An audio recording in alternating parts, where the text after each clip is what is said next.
on TikToks, on live. Very clever, Marco. Very clever. Top of the morning to y'all. Man, yesterday was a good day. Yesterday, I really enjoyed. I really enjoyed my yesterday. I'm pumped. I'm pumped about today. Today's going to be a great day as well. Still in the gate of ordering, in the third line of ordering, survival. We've got, oh man, such a beautiful little lineup here with transit energies, survival, in reproduction, the ability to choose the best mate, an innate knowing of what is sterile and what is fertile, where the mutation is specifically biological and dependent on collaboration with others, detriment, the perverse denial of evolutionary standards, and innate contrariness, which refuses to mutate. Are you refusing to mutate? Or rather, where are you refusing to mutate in your life? Or rather, where do you experience resistance to mutation? Or rather, where does mutation bring up feelings of inadequacy or insecurity? Or rather, I could do this all day, guys. Gate 3 is the gate of ordering. It's the gate that we're in right now, and it's all about mutation. It's all about coming up against your limitations, accepting them, and then having the pulse of mutation. Now, while what I just described there is actually the channel of mutation and transformation, depending on which verbiage you like, when you have a gate present, it's going to pull on the channel. It's going to sort of like invite the channel into manifestation. And you might have gate 60, you might not have gate 60. Plenty of people have gate 60. So, with the 3 being on by way of the sun, there's this, again, activation that is going to happen by way of this electromagnetic channel. Something really important to remember is that regardless of how much melancholy and ordering and pressure and sacral energy that you have to order things, it's very important in this time to recognize that the mutation is the valuable thing here, not necessarily you putting everything in order. And I was having a conversation with a friend last night about how his room is all messy and how he feels this pressure to organize his room. And I said, bro, I totally feel you. Also, though, you're getting a new cabinet and you have all these things happening to your place. And so, what if instead of going to order your room right now, you just spent some time and just sat in your room and just kind of like sat in the mess, sat in the chaos? I have my own little bundle of chaos over there.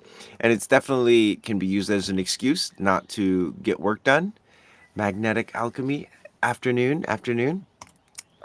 However, it's also important to realize that when we have these gates active, they're not necessarily prompting us to do things. That's actually one of the temptations of the transits is that, oh, now you have to do this. This is the only time that you can do that. When in reality, we always are going to have at least some semblance of these gates, these human design gates in our body graph. We just won't necessarily have them consistent for 5 days like we would with a transit. And so it's a beautiful time to come into contact with some of the deeper realities of life beyond growth and productivity and bringing things into order is being able to be in chaos as a way of pressurizing and preparing for the arrival of order.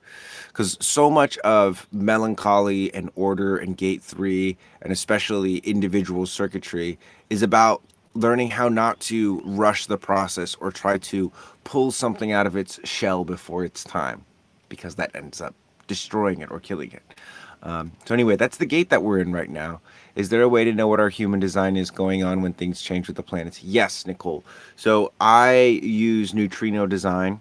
There are a handful of apps that will let you overlay the transits with your body graph, but the best one by far is neutrino design. It's just really clean, and I like their library function. And they also have They also have a lot of really cool sort of experimental features. But the link for that is in my bio. You can get 25% off if you sign up through my code, which takes it from a whopping $37 a year to like $26. So you are getting a 25% savings. But the developer is a beautiful man of the law and made this incredibly affordable, as it ought to be. It's a piece of technology, and the technology is wonderful. However, the true technology, the true value of human design is returning you to your physical form, returning you to your body, to your energy, and to a hopefully somatic feeling understanding of your design and your energy, opposed to just a purely mental one. That's what we have the archive for, to prepare while we wait. Exactly. Exactly. Because one thing that's really, really, really potent, if you recognize it, 91% of the world, their strategy is wait for an invitation, wait a lunar cycle, wait to respond. Only 9% of the world are manifestors that have energy centers connected to their throat by way of a channel within their own body graph. Only 9%.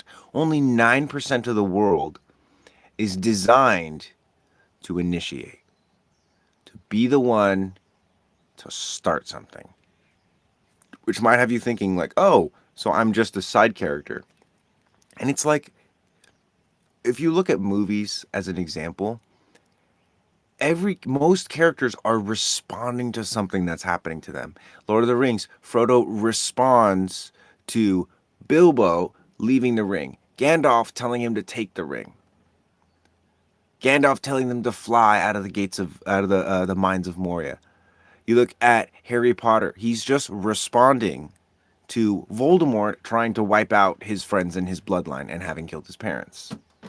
You look at what's another movie? Give me some more movies. Most most characters in movies, and the popular movies and the heroes that you love, are using that generator strategy. They're waiting to respond. Aragorn is probably a projector because he had to wait for the elves to give him Narsil the sword and invite him, like, hey, can you be the king, please? And recognize him. So the manifestor envy is undeserved, I would say. And the reason I bring this up is because magnetic alchemy, what you said, prepare while we wait, and I'll do the matrix next. Prepare while we wait is an interesting concept, because how do you wait gracefully? And what is the benefit of waiting gracefully versus like impatiently? I'll tell you right now. And this may be relevant for more so the guys than the gals. When it comes to shopping with your lady, which I haven't done like shopping in a long while, I'm just realizing this. But I remember there were times when I would be like, we'd be thrifting, and I would be sitting waiting, and I was done. I was done with this place, ready to leave, and my partner at the time was not. Nope, she was going to be there for another 20, 30 minutes, and I knew it. And so I used to sit and attempt to like occupy myself and pass time. It wasn't something enjoyable. It wasn't something I got to do. It was something I had to do. And something at some point shifted in me when I realized, like, I could just wait gracefully. It's the same time, but different style. And so one thing that I quickly realized, though, when I decided, oh, I'm going to wait patiently and gracefully, I'm going to be tolerant, and I'm going to be in a good mood the entire time. One thing I realized is that physically I could not do that. Physically, there were parts of me that were like, I want to leave. I want to get out of here. At that time, I wasn't really as tuned into my inner authority. And so I couldn't really discern, like, what is conditioning that just wants to leave and what is genuine, hey, I should just walk out. And actually, funny enough, I remember we were just like down the street from the house. And there was a part of me that was like, I can't honestly wait here gracefully anymore. I'm at my capacity. I was being honest with myself. Like, I really want to be patient. I really want to wait. And I did that for 15 minutes. And now there's probably another 20, 30 minutes. I really do want to go. And I can put that on my partner, or I could be sweet and be like, hey, there's some things I want to take care of. And I was able to let myself off the hook really easy, and I just walked home. And it was awesome.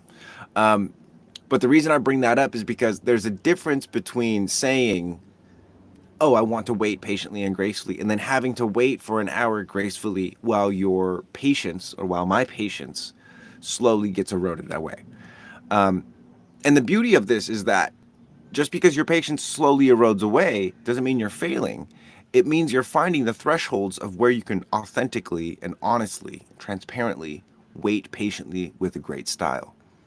And if you haven't done practice that a lot in your life, it's something that, you have to build up. You have to get to the point where you can sit for 15 minutes before you're able to sit for 20 minutes, before you're able to sit for half an hour patiently and gracefully. Again, same time, different style. But you have to develop the capacity to stay in relaxation when there's pressures around you, when the environment is uncomfortable. Like, you have two choices when it comes to the environment being woed. You can either leave the environment or you can change the environment. You can be something in the environment that shifts the energy of the environment. And so rather than focusing on running away from everything that's uncomfortable and makes you feel quote unquote bad, you discover, how can I be a rock or a pillar of light in this place? And then what you realize is, oh, there's a threshold for that. I only have so much capacity for being able to do that. And it's great when you realize that, because then you actually get to see where you're at versus just the wishful thinking. And you are truly beautiful inside and out. Thank you, Caleb. Appreciate you, my friend. Yes, sir, we can change the energy of our environment. And it's not by changing the environment, it's by changing your own state. Yeah. Okay, so let's do the Matrix.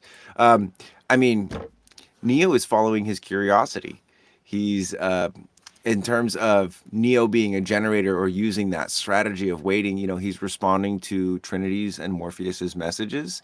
He's responding to his dreams, and this feeling that he's getting could be an emotional or emotional generator. But point being, and back to the initial thing, is like, no one should be envious of anybody else's type in human design. That it truly is one of the deflators of joy to be envious of somebody else's life, because the only reason that your mind would be envious of somebody else's life is because it has very few examples of how awesome your life is.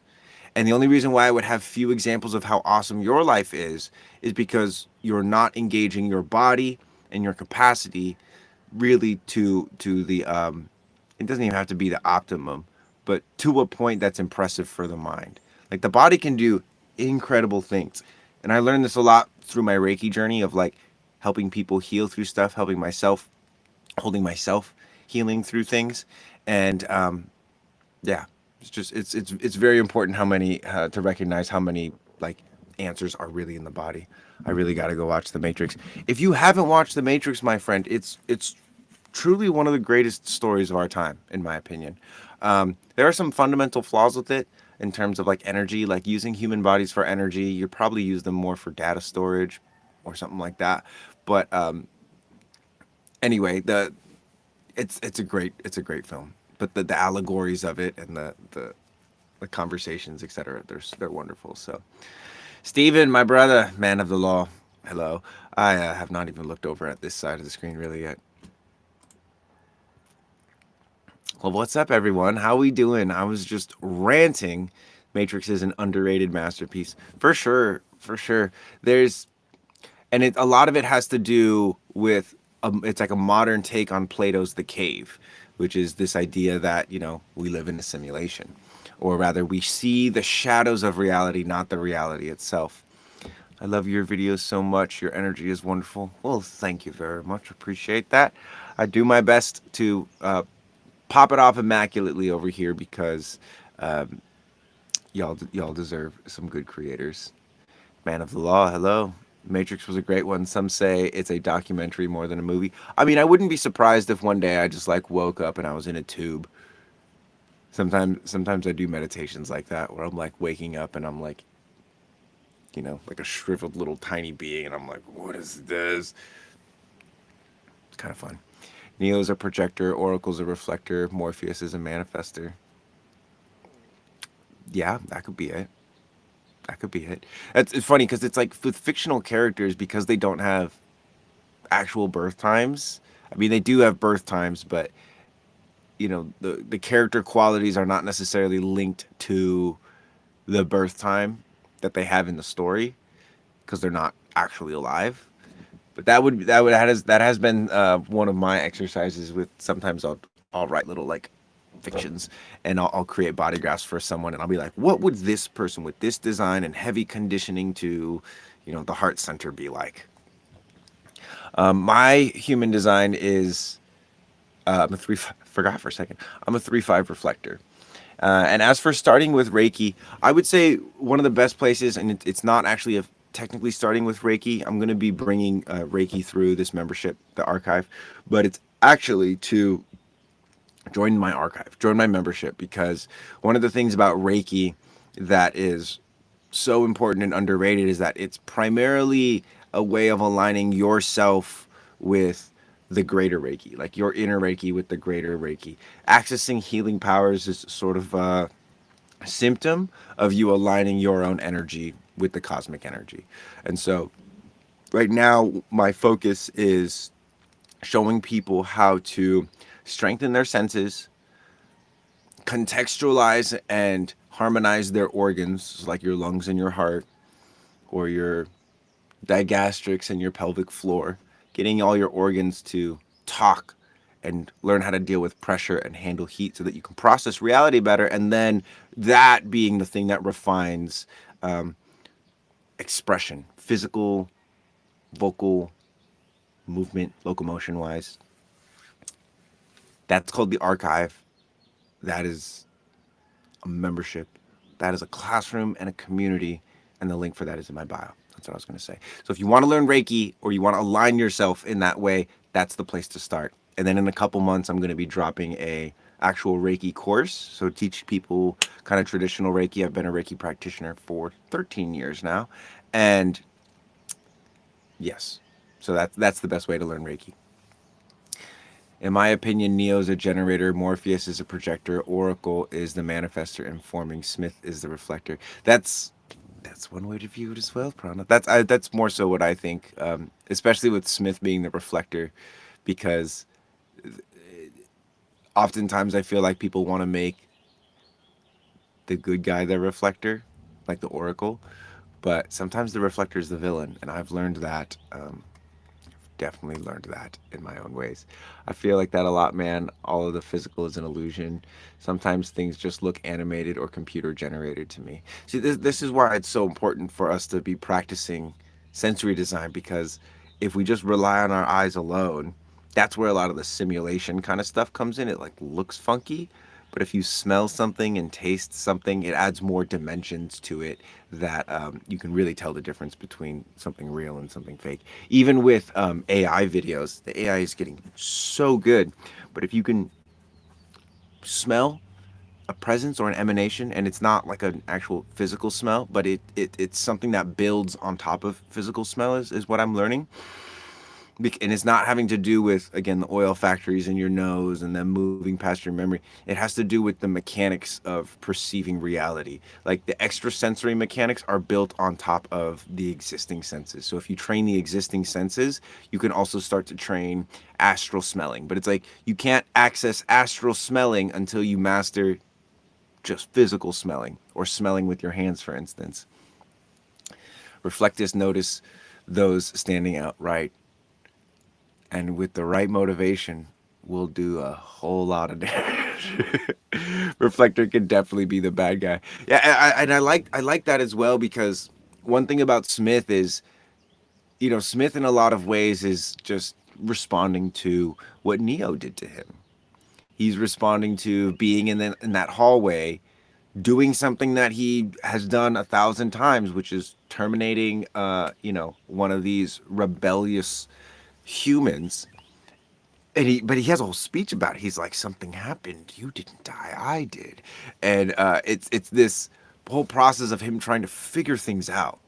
And one thing that one lesson that I take from Mr. Smith as a reflector, sort of a beware, is instead of trying to stick my hand in people and make more people like me, it's much better to instead of do that, invite people to be themselves, because I could very I wouldn't say very easily, but that has crossed my mind in so many ways that I could just stick my hand in you and make you me.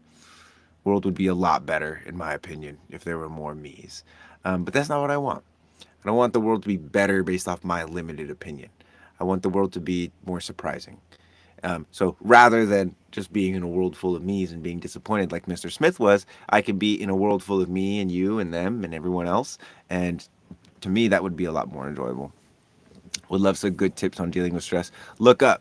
So for the next, what was it, Frosty Jade? For the next 2-3 minutes, just look up, smell, swallow, and then blow a cool stream of air out of your mouth like you're blowing a hot cup of tea.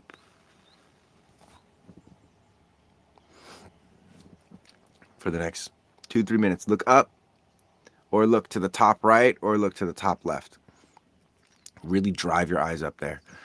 Can you explain the chain from generators to reflectors? Sorry for my English. Yeah, so everything starts with initiation. It starts with a manifester initiating something. Now, when a manifester initiates something, depending on who they initiate, there's a certain type of sequence or a hierarchy, right?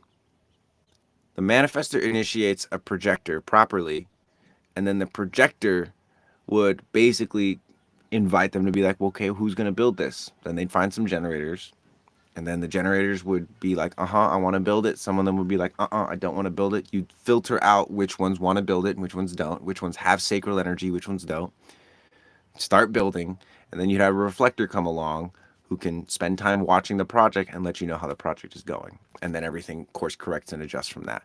The projector ideally will be sort of in a manager role. The generator will be satisfied, stoked on the work that they're doing.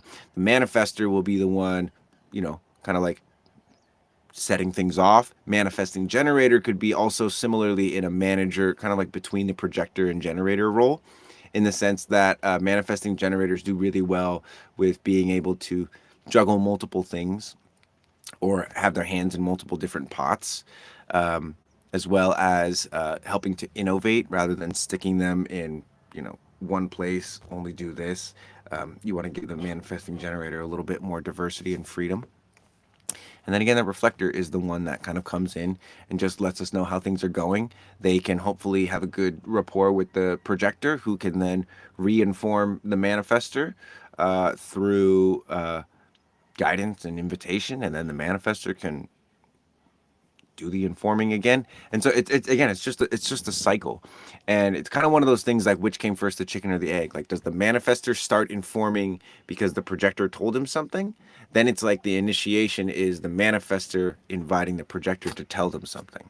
So that, this is where things sort of get convoluted, but the idea is that always at some point you're either in manifestation, response, recognition, or reflection. Those are the three strategy types. And figuring out where you're at in any given situation, like consider a situation that's challenging for you right now.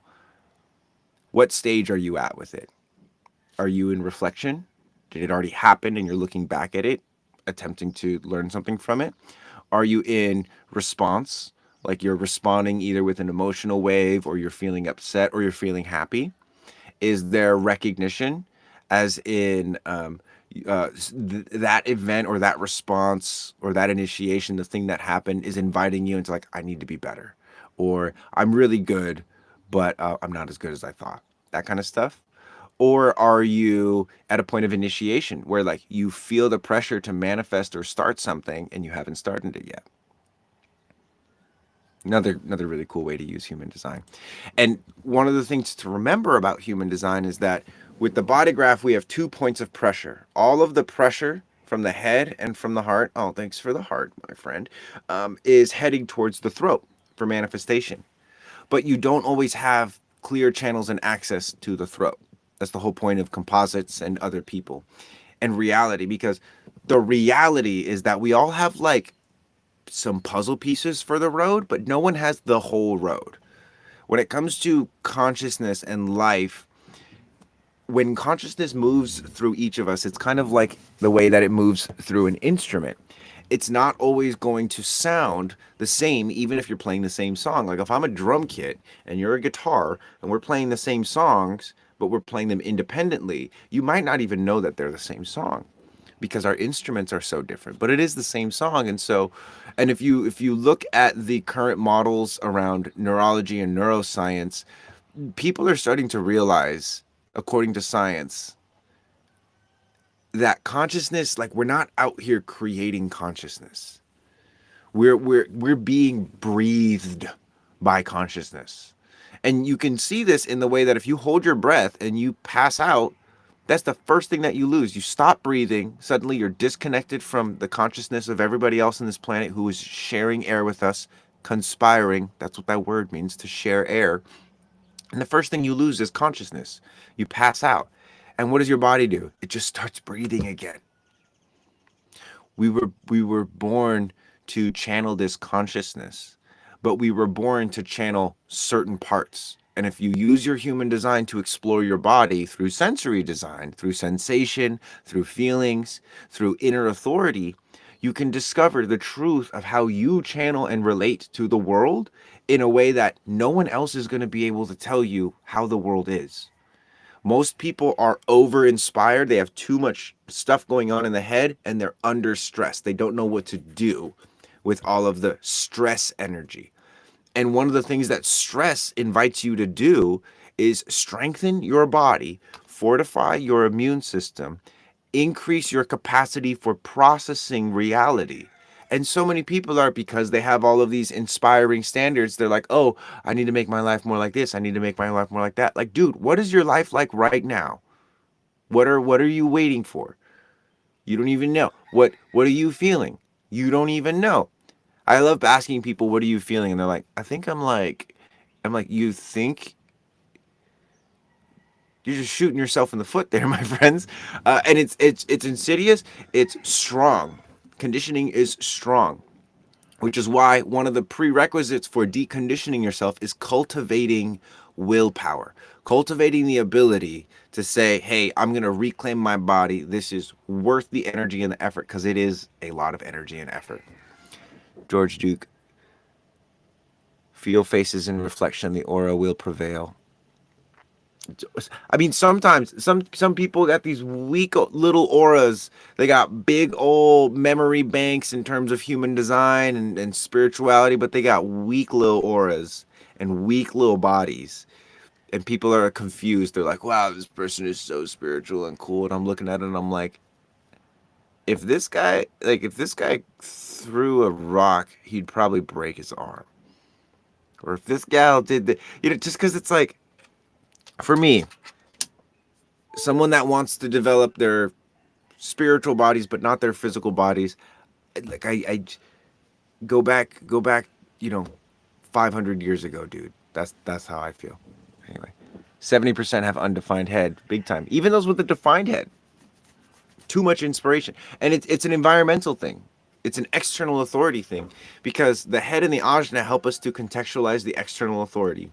Very much so. They're heavily based in the external authority. What problems in the world need to be solved? What do I need to think about? How do I convince others I'm certain? How do I show people that I'm certain?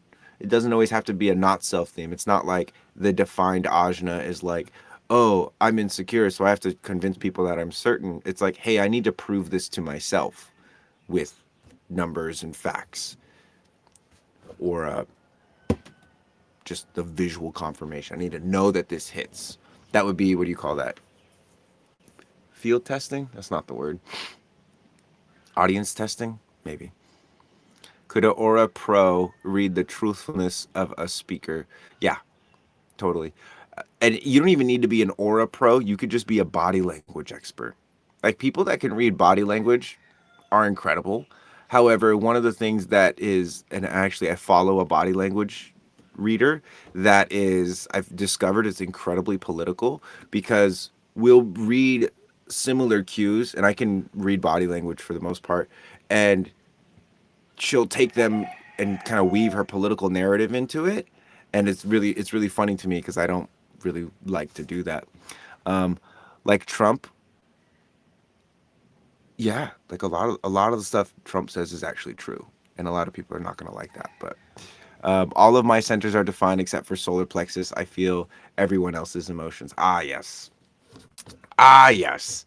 Um, Having the undefined solar plexus is one of the great rounds of compassion for others, because one of the most, in my opinion, one of the most advanced things that we can do is discover how to process our emotions about other people not processing their emotions. And it's something recently that I've also gone through.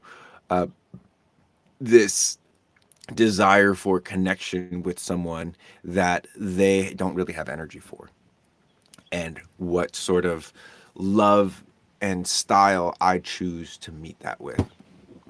How do I help myself not let myself do that with the solar plexus? It's jarring sometimes. So, Kane, we have a whole membership called the Archive that will teach you how to see things clearly. Because one of the reasons why you're absorbing other people's emotional energy is because you're not seeing things clearly. You have blinders on, physical blinders on. And one of the things that we can do to test this is if you look straight ahead, you turn your head to the left, smell, swallow, and then exhale.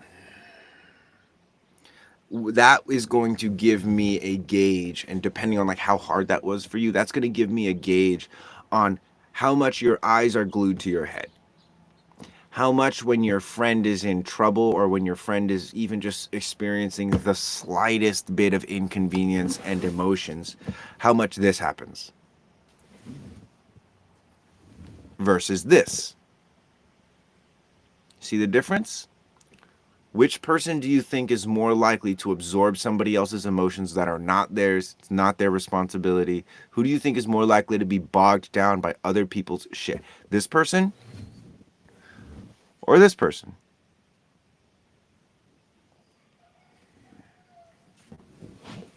Not for me to answer. I've watched myself do this a lot.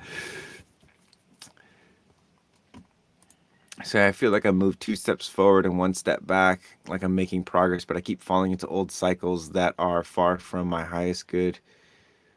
Are you and the family doing anything for Easter? Sort of.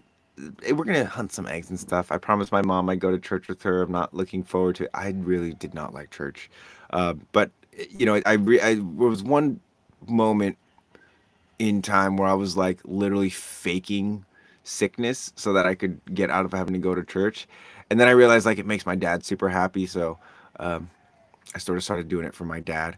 Then I realized that I could get something out of it by like watching and seeing all the sort of like manipulative things that they do in the church. Um, but anyway, yeah, especially if it's just for one day. It's like, again, that question of like, can you do something that goes against your internal authority with good style? And recognize that I can choose to go against my inner authority to make somebody else happy, because especially with the parents, it's like how much time do you actually have left with that parent, and what are the things that truly bring them joy and truly bring them hope? Because it's not necessarily you doing the things they want you to do, it's you being happy and accepting and grateful of them as they are, because everyone just wants to be loved, right?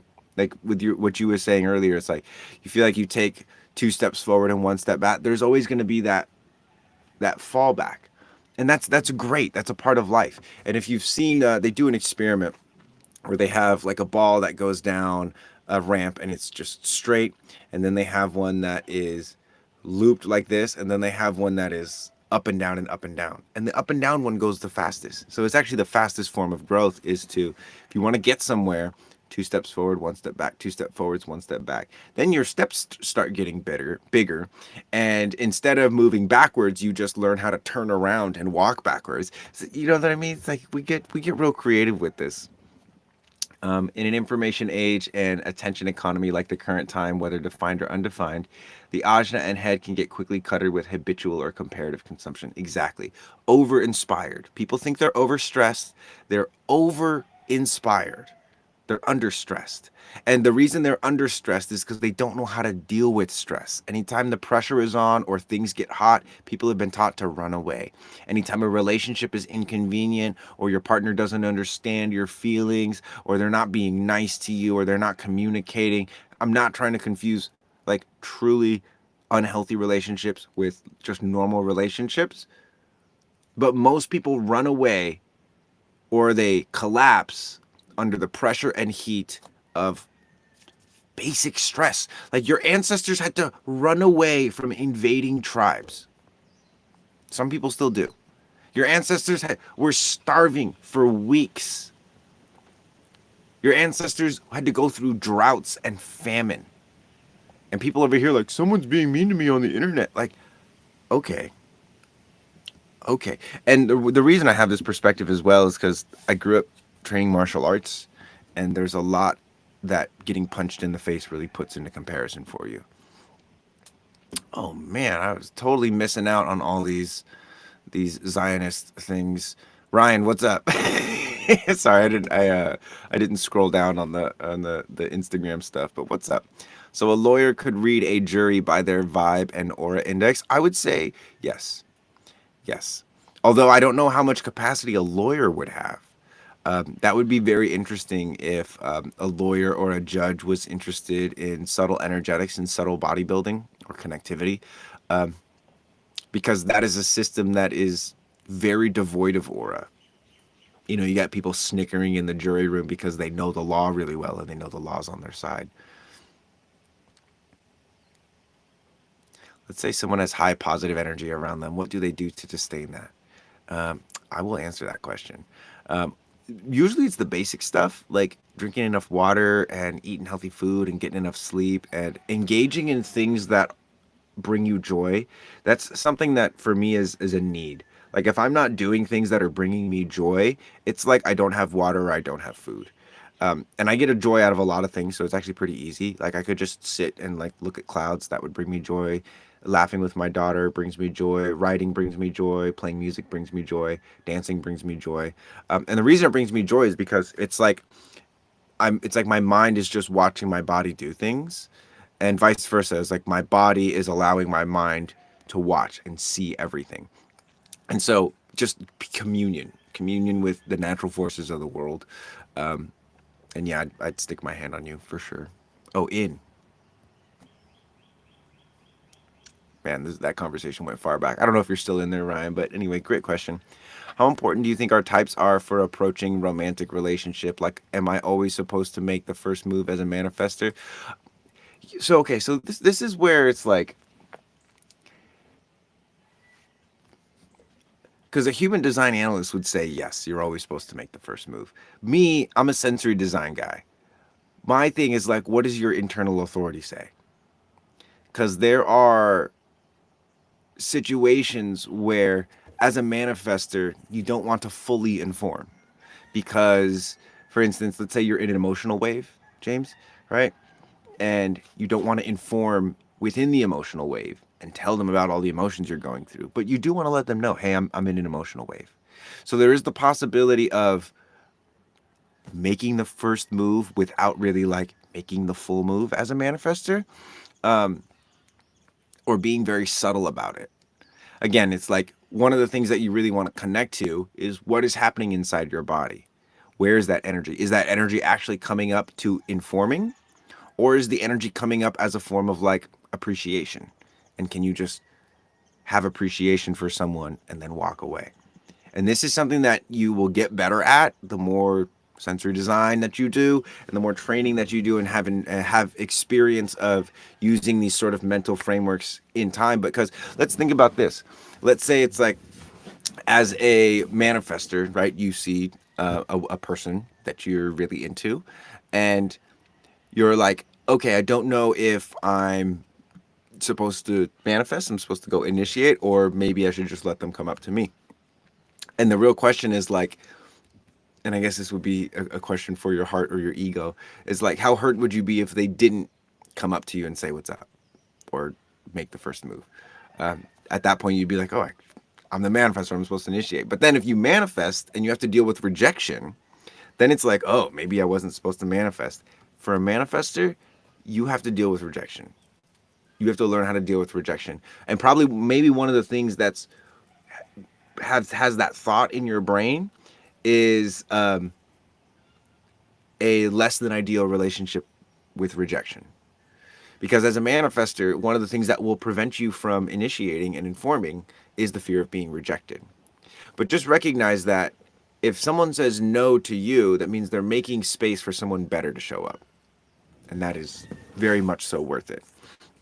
But again, the concept of, oh, I always have to be the one initiating, it's like actually easier once you find your groove of initiation. Because again, it's not just the, oh, yes, you're always supposed to be the one initiating in romance. Because sometimes you're not initiating romance, you're just initiating appreciation. You're just initiating and recognizing someone. And then maybe romance can come out of that. Because that's the thing about chemistry, there's chemistry and compatibility. If you have good chemistry with someone, it doesn't always mean that you have compatibility. And same thing, if you're compatible, it doesn't always mean you have chemistry. But if you can search for compatibility, it's much easier to find compatibility, in my opinion, without chemistry and then allow the chemistry to evolve rather than finding chemistry and hoping compatibility is there. Again, just my perspective. Where do you feel it in your body when you know something is right for you, slash, you should go for something or not as a reflector 5 profile? Cena. Oh, hey, what's up, sis? For me, it's like a lighting up of my entire body. Like when it just like makes me want to dance or sing, that's usually it. Like a reflector should never initiate. I think it is stupid to say never. Right. I think that's dumb too. Because like how am I supposed to experience surprise without initiating every once in a while? And maybe that's just my third line. I love exploring. So the info is in the cosmos, but the brain keeps index. See Ingo Swan or Russell Tark. Oh, he is talking about it here. What's your feeling on this? The body is the store of information, and the brain only accesses it. Yeah, I would. I mean, yeah, 100%. I'm down with that. Great advice for an ego manifester such as myself. You're very welcome. Without generators, would the other energy types still be their energy types selves? No, I would say it's like that's like saying, oh, if we took plants off the planet, what would happen? Would humans still, you know, buy cheap shit from China? Uh, Generators are way too important, and it's like the generator energy is the literal thing that creates life. It's sexual creative energy, and so without the generator energy or the sacral center, there would be no possibility of creating life. That might be a life form that would use replication and duplication like Mr. Smith, as opposed to generification and you know, mating.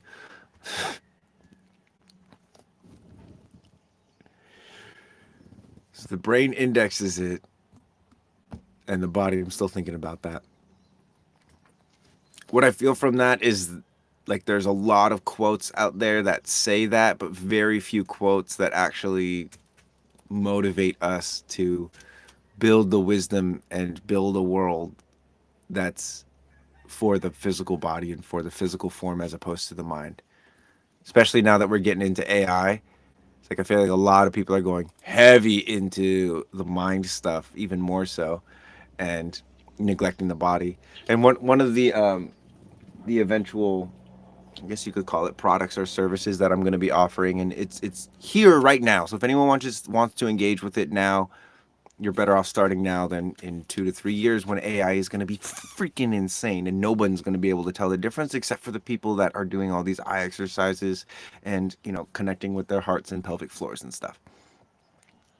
The archive is here to help us preserve humanity as we approach a technological apocalypse or a dystopian technological society. That's why the archive is here. It's to help us remember our humanity in a world that is constantly rewarding us for giving up our humanity, for the most part, through consumerism and political politics, political politics, through a bunch of shit. A bunch of shit. I had a couple people where we were compatible, like we fill completely the body graph, not the tunnels. Yeah, so it's like, and that even in and of itself, it's when you take a composite, like if you get neutrino design, and you get a composite, two body graphs together, what you're looking at is like the potential.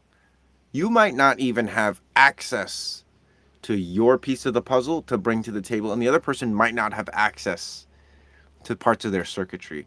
By they won't have access to it, what I mean is like if you can't listen to your strategy and authority, you don't have access to your aura really. Your aura is operating at, I don't know, arbitrary 10-15% if you don't know how to use your strategy and authority. And the reason is because a lot of your energy, it's like if you tried to put oil in the gas tank. Like, okay, you can do that for a little bit, but eventually it's like there's more oil than gas, and now the engine is running on oil than gas, and there's no combustion happening. Or you're putting wiper fluid into the oil pan. So it's really about being able to follow a simple strategy and authority as though it's a law until you get to the point where you can recognize what strategy and authority is helping you to do, which is differentiate between external sources and internal sources.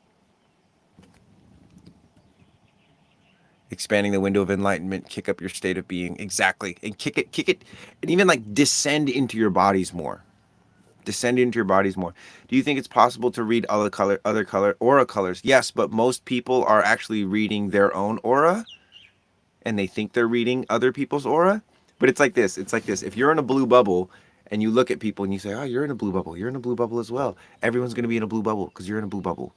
Most people that are obsessed with seeing auras, they're sort of earlier on in their spiritual journey, because it's like, for me, I'm going to see people with auras that I'm attracted to because I have the aura.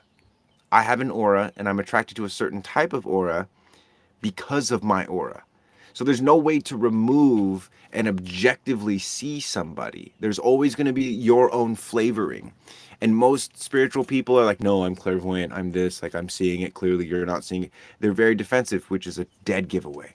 That they're just totally up someone's butt. Two generators is not really a good combination, right? Wrong! Two generators is a great combination, provided that they both know how to connect with their sacral power. Because two generators together in a healthy context could look like this. Hey, are you hungry? Well, I'm hungry, so I'm going to eat something. Okay. In an unhealthy context, it looks like this. Hey, are you hungry? Not really. Are you hungry? Yeah, I'm super hungry. I'm going to go get some food. Do you want to come? Yeah, sure. Do you want me to come with you? Yeah, I want you to come with me. Okay, yeah, I'll go with you. Aura dynamics, human design, strategy and authority just make life more simple. It invites a more honest and transparent and truthful relating with not only yourself, but primarily other people, so that you can have a truer relationship with yourself. You won't be able to have that honest relationship with others if you don't have it first with yourself. The way you develop it with yourself is you have to train it. You have to exercise. And if you want those exercises, come join the archive. It's only $37. Gym memberships nowadays are like $70-$80. Ours is $37. We actually have a class happening in an hour-ish. We have 2 live classes a week. We have a bunch of pre-recorded stuff, and we show you how to use human design. Like, we take strategy and what a strategy and authority does for human design, and we blow it out. Like, we created whole workout programs for the head najna to make the head najna healthy, to get the spleen and the solar plexus to start working together. There's physical things that you do that invite your organs and your aura to start working with you rather than working against you. I enjoy the spiciness you have today. Thank you very much. I'm wearing my archive shirt, so I'm feeling extra spicy. I also made a sick song last night, which I might play for you guys if we can get to 10 billion likes. How much is that in New Zealand dollars? So keen. I don't know, Jen. Text me or message me though, because as we're getting more people kind of from around the world, I will do some price adjustments so that it's not outrageous. I did it for people in Australia. So just if you want to send me an email is the best way to reach me. Support@reikimarco.com. You can also find that on my website. But yeah, I would be happy to if there's like a ridiculous currency exchange to even that out for you. I will do that on a one-on-one basis. So send me an email, please. So the colors are key: good as gold, true blue, prince purple, rage red. The colors are the key. I mean, not necessarily. Like with the colors that we see in the spectrum, I'm not saying they're not important to study or they're not important, but it's like if someone comes to me and says, "Oh wow, your aura is red with rage," I'm like, "Who? What? Okay, now what?" And I've I don't want to say this. There's things in spirituality that are like very gimmicky that get a lot of people really excited. Like, "Oh, I see your angels are around you and they're speaking things," but it's like so many of those people are charlatans. So many of those people are hoodwinked, and so many of those people are tricking themselves. Like they're going around telling people's aura colors because they want to believe that they have some kind of like power. I let the colors through prism reflection absorption in my eyes. It's beautiful. See, that's a cooler way to work with colors. Yeah. Red as seen by my healer. See, again, it's like I don't. It's not that I don't have a healer. I have many healers. I have many healers. I wonder if Trump has a healer. He's got to have a healer. Um, but even healers are biased, which is not a bad thing. It's just again, you just learn this. Will you talk examples of informing strategy? Sure. Um, the trash needs to get taken out. Will you take the trash out? Um, Another example of informing would be like, hey, I'd really like it if you took me on a date. Or I'm really overwhelmed by this. I'm just going to go take a walk. It's just like letting people know what's going on. They allow the energy to dictate the story, which is already a mistake. I mean, the energy, a lot of, yeah, sometimes the energy does like very strongly dictate the story. But oftentimes, if you know, you're always in a story. We're always in a story. People talk like, I don't have a story. I don't have a bias. I don't have a side. I'm like, bullshit. Did you take a breath this morning? Did you pee sitting down? I don't know. Anyway, dear friend, I'm a profile 6-2 generator. I was supposed to experience the first period of my life 0 to 30, but I awake when I was 32 and now I'm 34 starting to experience my life. I actually could feel like I missed the train or being late. What's your vision about this? Thank you. So, okay, again, if anyone feels like they missed something in life, one of the most important things that you can do is like I don't want to sound so mean doing this. Really like get out of your head. And when I say get out of your head, I know what you really need to do is make your body stronger because your body was there making mistakes the entire time. So you didn't miss out on anything. If anything, you're going to miss out on what's happening right now if you think that you have to go back and relive something. You definitely will have to do a lot of reflection. But what I would recommend for someone in your position, like a sixth line that feels like they missed out on their martyr years, you I'm trying to like I'm like actually tuning into you now. Okay. Yeah, come in the archive, my friend. Come join the archive, really get dropped into your body. Because one of the most detrimental things is finding human design which can totally unlock the keys to the kingdom and using human design to make yourself an incredibly powerful prison. And a lot of human design and just various healers, yoga, fitness programs, stuff like that, they will trap you inside their system. And the system that we've built is instead of trapping you, our system is sort of designed to only allow you to progress as you do the work of unlocking yourselves. Like it's about freeing your organs and dropping into your body. Like what human design promises with all of these mental frameworks, sensory design is the thing that's delivering it. because the mind is not going to surrender control unless it witnesses the body demonstrating robust, tolerant, graceful navigation. If your body is not prepared to handle the authority that the mind is holding, the mind will not give it up. And the answer to that question, you could find 100 different analysts. They'll all give you some variation of the same answer, which is like, oh yeah, you might need to like explore, experiment a little. I'm like, dude, shut up, turn your head to the left, keep your eyes facing forward, smell, swallow, cool stream of air. Great. Now where do you feel that in your body? What's coming up? And this is not just me like casually like turning my head either. This is like my ear is now replacing my nose. You guys see that?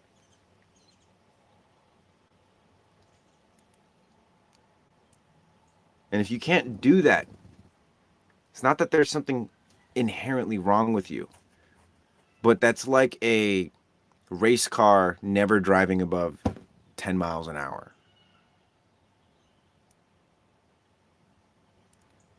It's like you have a telescope that could zoom in 20x.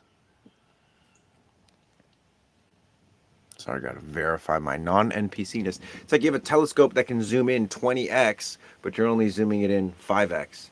Because one time when you zoomed in 20x, you saw something you didn't like, so now you never zoom in 20x. And again, this is something that we all have it to some degree, and you can start to work on it today. This is the thing I really want to impress upon you guys is you can start to work on this. You don't have to learn human design. You literally just get a membership with the archive. You spend an hour watching the first class, and if you do that by the end of the day, you will be light years ahead of where you would be even in like 4 or 5 weeks of like learning human design. Again, because it's again, human design is here to help us surrender to the body. But there are no workouts, there are no somatic exercises. It's just a bunch of information. And that's helpful, but only to people that are actually embodied. Does that make sense to you guys? Are you following on me? Have you heard of stories about a tall man in a skinny black suit? Why he visit me? You talking about Slender Man or Mr. Smith? Bodhi, you feeling me? There we go. In my literal active presence, I was like awake fully, and he stared right at me. So I had an experience once where I was like haunted by tall, dark figures. That's actually what got me deeply into like circle magic and drawing magic circles and sacred geometry and then what that showed me was that consciousness is going to reside in the most efficient bodies. Consciousness, more spiritual presence, love, compassion, everything that everyone loves is going to exist in the strongest bodies. And that doesn't mean that they have to be like built out like that, because there's some like frail guys in India, but he's been holding his arm up for 50 years type shit. That's a strong body. It might not be the most functional body, but there's a lot of spiritual presence in there. And so when it comes to having a strong body or training a strong body, what is it that we need to train? We will show you exactly what it is that you need to train in terms of these are the systems of the human body. And instead of having to like conceptualize them, let's just like pressurize your heart. Like put your hand on your heart, feel your heart. Okay, now take your hands, try and wrap them around your ribs and squeeze your ribs in. Take a deep breath, but don't let your ribs expand. Don't let them expand outward. Expand forward and back. You could also do this with your arms like this. What you're going to feel is your lungs inflating inward, and your lungs are going to hug your heart. And that, I guarantee you, you've asked your boyfriend, girlfriend, mom, dad, friends for support. You weren't even supporting yourself.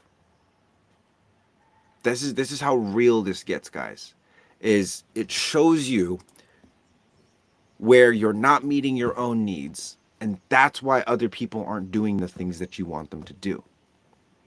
Because your body has told them, I'm not even going to do this for myself. And so they're thinking, why would I do anything for this person? It can be very heavy. But anyway, the Slender Man thing, because I've been there. I started doing a lot of like really weird, really weird magic stuff, and then eventually I got into literally. So start drawing sacred geometry, tracing it with your eyes, not just your hands. Oh, my teeth. And then come join the archive and start making your body robust. Because here's the thing: if at any point you do have to fight an apparition, how are you going to fight it? If your spirit and your body and your will is not strong. Because apparitions don't fight with punches and kicks. They fight with willpower, they fight with emotional energy, they fight with pressure, and they fight with heat. If you can't pressurize and heat up your own body without running away or collapsing under it, like, that's your power level. Yell Jesus? No, you don't have to yell Jesus. I mean, you can try. Let me know how that goes. Again, the importance of what, because if you're really going through this and you really want help, I'm telling you, like I dealt with this before, you have to strengthen your physical vessel and your container, because the only reason those beings are looking at you, it's like, how you say, like or not crows, condors or vultures circling like a dying animal. I mean, save me from alcohol, but yeah, I'm wrestling with the flesh. I'm not saying don't yell Jesus. If Jesus gives you the willpower to pressurize and heat your body to the point, like if you can bring yourself into the vibration of Christ using his image, go for it. But it's not Jesus that's going to be saving you. It's going to be you saving yourself. That's the whole point of God being made flesh. Is that Jesus had to deal with the exact same shit that you had to deal with in terms of flesh and haunting and probably some more things. And so calling on Jesus is like calling on another man. See, there's power in Jesus as a God, but there's so much power in Jesus as a man. You guys recognize this? And yeah, it's like, again, Jesus didn't save you from alcohol. That's what the church says, because they want you to associate them with Jesus and the church saving you from alcohol. Like if the church introduced you to Jesus and then they say Jesus saved you from alcohol, then what they're really saying is, we introduced you to this guy and he saved you from alcohol, so we saved you from alcohol. And it's like, okay, maybe. But the reality is, if you decide to stop drinking because you're friends with Jesus or friends with people at church, that was your decision. Other people may have supported you, but if you had decided to keep drinking, would they take responsibility? Oh, he's drinking still because of us. No. Anyway, you look like you'd be his son biologically, TBH. I thought that's a compliment. Bro, I love Jesus. I love Jesus so much because Jesus was God made into a man. And I feel like all of us are God's children. Like we all have this spark of divinity within us and this healing power and this ability to bring love and presence into the world, but we have to use the instruments that we've been given. And one of the devil's techniques is to get us to look at all the instruments and be like, oh, I wish I was a guitar. I wish I was a drum kit.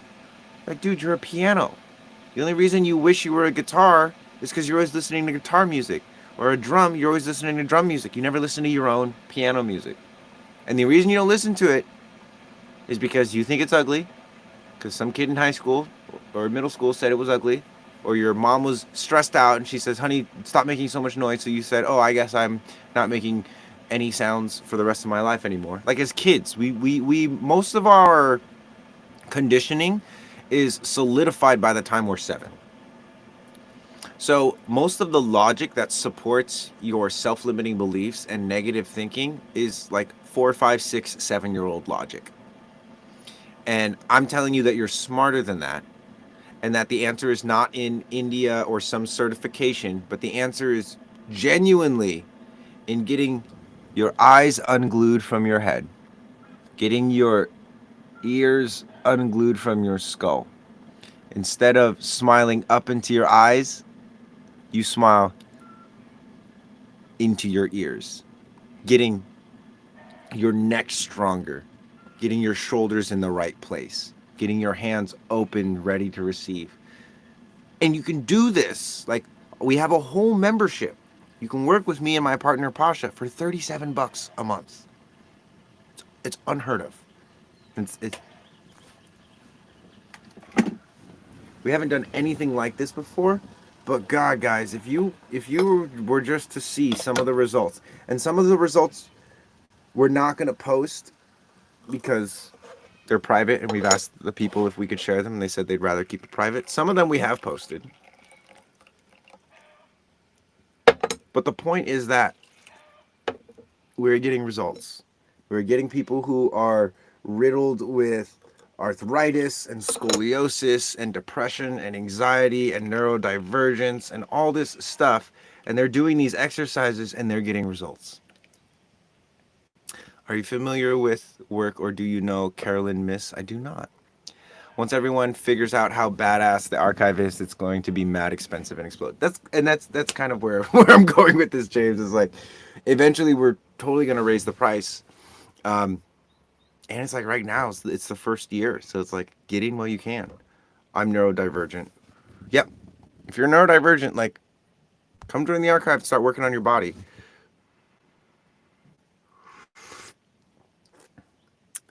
Affordable. I'm getting 28. I'll write it down. Remind me in 28th. I wear hearing aids and I feel energy and vibrations. Smile back into your ears. Now I'm going to go make coffee and listen. Love it. Earth is the kingdom. Earth is the kingdom. Yeah, my brain waves similar to Nikola Tesla or Albert Einstein. I can see shit. It's fun.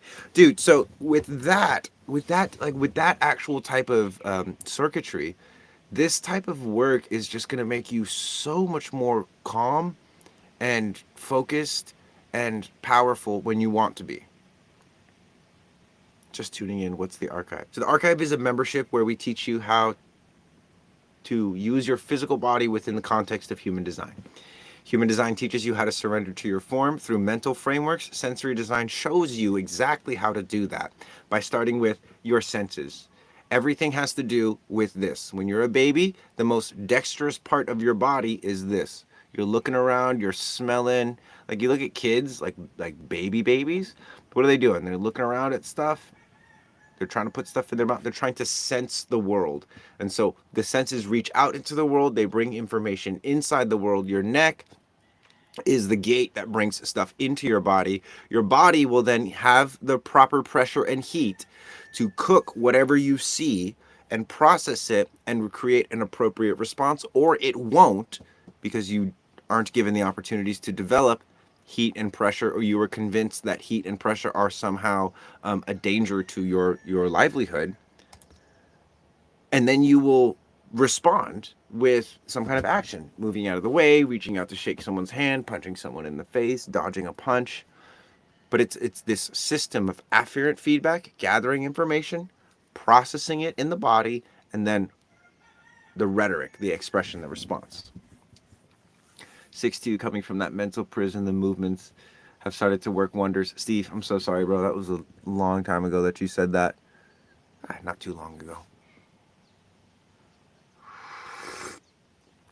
Kita Bevy, how are you? Hello, I can see your comments. What is your advice on waiting for the invitation for projectors related to promotions in corporate, since you kind of have to advocate for yourself in greedy spaces most? Yeah, that's the thing, is you're not really, if you're not being recognized and leveled up that way, what is a bigger paycheck going to do for you other than give you more of a reason to stay in a place where you're not recognized?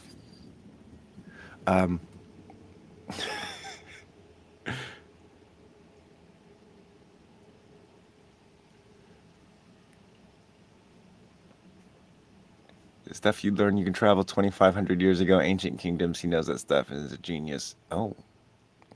I didn't know what I do with my energy. I randomly started doing Shaolin body movement routines. Yep. Do you have your own routine I can be able to adopt when I join? Sort of, yes. Like, I'm not the one teaching the classes. It's my partner, who's even more versed in a lot of the body stuff than me. But yes, there's little videos that you can watch, adapt, and then adopt and make up your own. That's kind of how I do it. Like I have a different routine that I do every day. Usually there's a lot of this. There's lately has been a lot of this framing of the arms. There's been a lot of that, a lot of that, a lot of that, a lot of laying down on the floor with a plyo ball in my back, a lot of this. Like this will rehab the shit out of your shoulder. And it's not because your shoulder, it's because of the bite that you get here. But again, it all starts with the face. Face and the neck. Like you have to get information inside the body first. Just joined the archive. Super stoked to start the process. Yes, Dylan, welcome to the archive. We have a class today at, and you'll see it in the archive in the events tab or at the top of the community. It'll say sensory design starting in 51 minutes, maybe.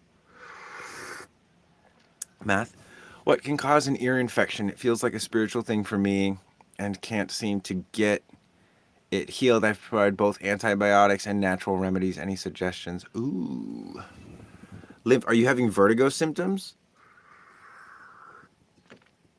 Because if you're not having vertigo symptoms, something kind of wild. Triggering this vestibular ocular reflex. So like looking, like reading something and then shaking the head back and forth like this, diagonally, up and down. Like attempting to get your eyes and your ears to calibrate with each other. Because typically when we have ear stuff, aching. Okay. So either you're like hearing something that you don't want to hear or that you can't tolerate, or you're not hearing something that you're supposed to hear, which I know you probably have already gone into that route. Um, but some of the things that you could do, like for instance, things in the archive that you could do that would probably help with that would be like throat vacuums or pressurizing. See, that's positive pressure. This is negative pressure. And then follow the sensation, because it's like pain is a very can be a very not complex. There's just a lot of things that pain can teach you if you get over that. Oh, this hurts. There's something wrong with me. Like pain is literally the thing that's telling you, like, hey, we need to move this into position, or we need to massage this into position so that we're not going to be in pain.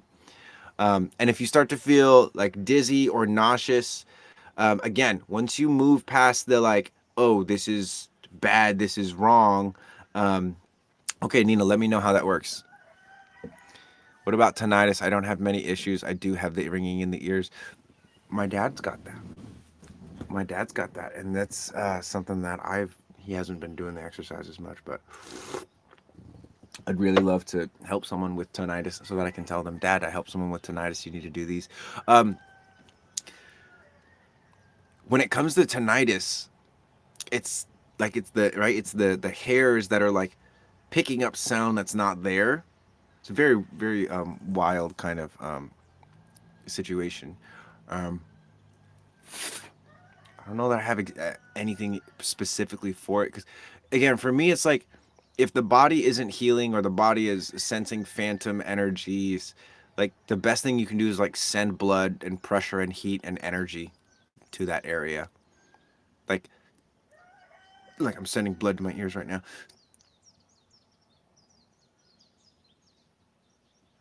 But I'm sending blood to my ears by way of pushing blood and energy down and then having it like water fall back up into my ears.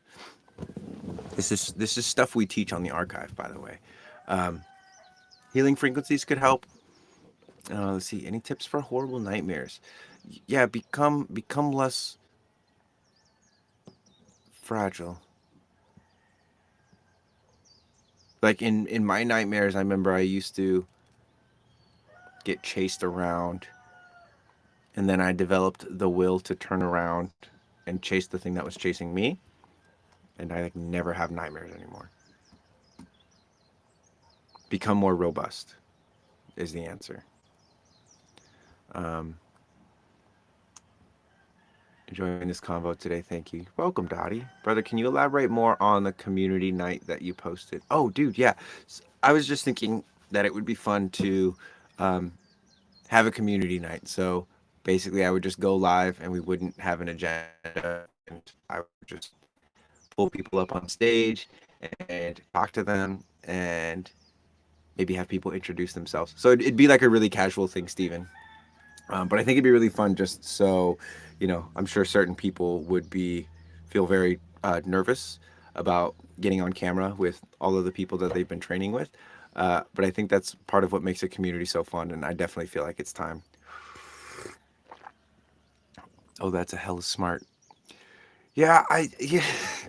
A lot of people are looking for like these very like niche answers or life hacks and things, and it's just like, dude, just make yourself better, make yourself stronger. And oftentimes, not that the life hacks don't work, but they're just distracting you from the fact that there's something that's bigger than you or that you don't know how to handle, and instead of rising to the challenge, you're trying to find a sneaky way to get around it. Like in the dream. There's no way to outrun something in the dream, and it's like it's very disempowering to like have to run away. And then if you've ever been on that like treadmill thing where it's like you're trying to run away but the monster is like it's coming, it's going to get you. It's just like that's how you live your life. Probably you're constantly running away from things, but you're not actually getting anywhere. And so just turn the fuck around, face it, and it's either going to do two things. It's either going to turn into like a bunny or a little cat or something, or it's going to eat you and you're going to wake up or be in a different dream. Build fundamentals, nearly all imbalances harmonize. Lol. Exactly. Exactly. And there are no new fundamentals, my friends. There are no new fundamentals. Nina, I think this is helping. Oh, with your aching in your ears? Yes. So a lot of the time too, the pain that we're experiencing is because again, we think something is wrong because of the sensation, and so we grip on it harder, or we're like, get the juices out of there. And one of the things that the alternating pressure and then also this reflexing is it connects other parts of your body to the parts of your body that are disconnected because of how much tension is there, and then it actually allows you to relax. And then once you like, it's like you hold something really tight and then you relax and you're like really able to relax because you were just holding something super tight. So anyway, Nina, I'm happy that's helping. Did I just hear a bird? There's a bunch of birds. I got a bunch of chickens and I was gonna say turkeys, but we don't have turkeys. Roosters here. But also, um, I was gonna say, Nina, that's just like scratching the surface in terms of like the type of healing and the approach to healing that we have in the archive. Like this is what we do. We help each other figure out these puzzles, because sometimes it is helpful to have somebody else come be like, well, hey, have you tried like not trying to heal it and relax into it and actually work on other parts of your body that might be supportive of that? Because again, sometimes we all get in our own little box, and in the archive is part of your membership is getting counsel from us. So, or in my case, Dreamwise, an ancient warlock, necromancer, warlord curses you to death in an alternate timeline, and then you wake up. Yeah. And then you were like, okay, I got to train and get stronger because this necromancer warlord is obviously beating my butt. Which is a great thing. Like so many animes and so many villains are just villains because there was no one around strong enough to beat them. And they were a hero at one point and then they got bored. I forget what the concept is called, but it's really popular, especially in Japan, where you have like very noble samurai start to take the dark path because they just want to find someone who's strong enough to beat them. Well, now my last nightmare, almost like the Soul Calibur character nightmare, he was beating my butt. Right.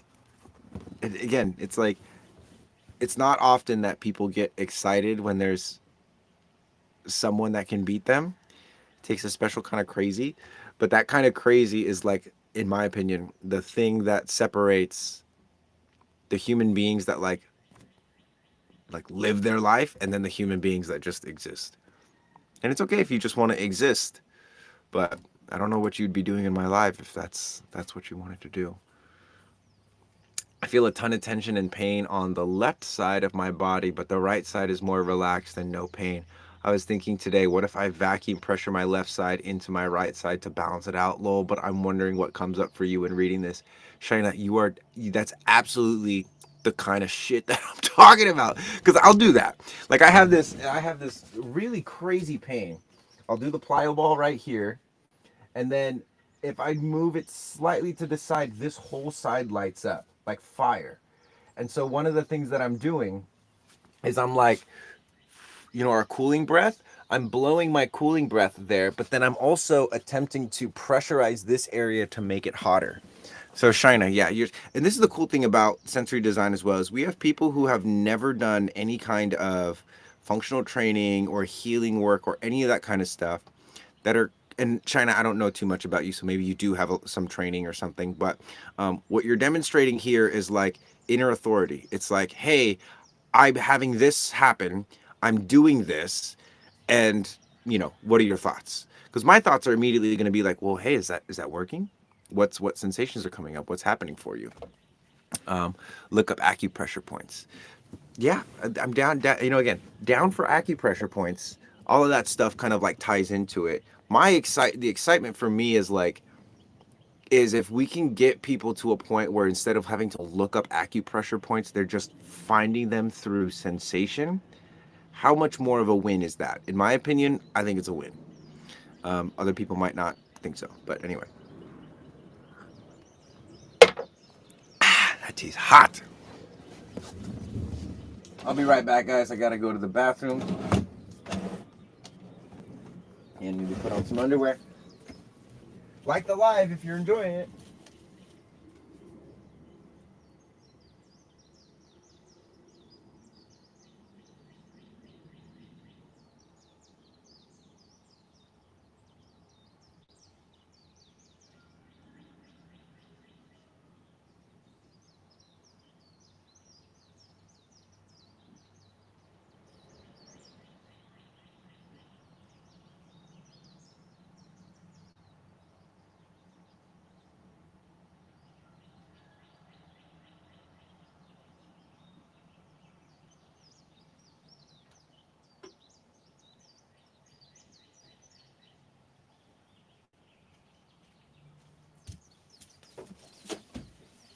And I'm back.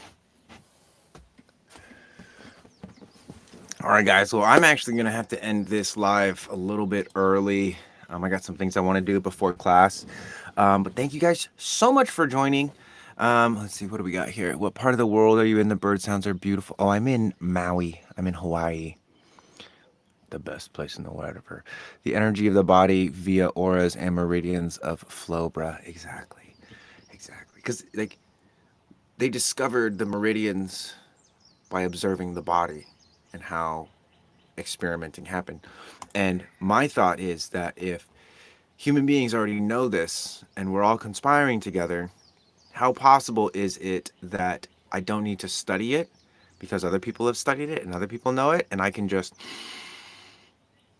breathe it in? Which sounds a little woo-woo, except for when you like successfully do stuff like that. Anyway, I'm gonna end the live now, guys. Like I said, I have some stuff to do. But this has been awesome. If you guys are new to my page, don't forget to follow. Do that right now, so you know it doesn't have to be like another month or two before you find this live or my page. Reikimarco.com is my website. It's got all of my booking links if you want to do one-on-one with me, if you want my help with your business. We can apply human design to your business. I've got reports that are just really affordable and really, really helpful for establishing the mental frameworks. I have the best human design app that you're going to find on the App Store or the Play Store or anywhere online. Genuinely, it's like it has so many cool features. I won't go into it too much. Then I have the archive, which is where this logo comes from. And there's a merch shop as well if you guys want these shirts. But the archive, as I was saying, is a physical approach to human design.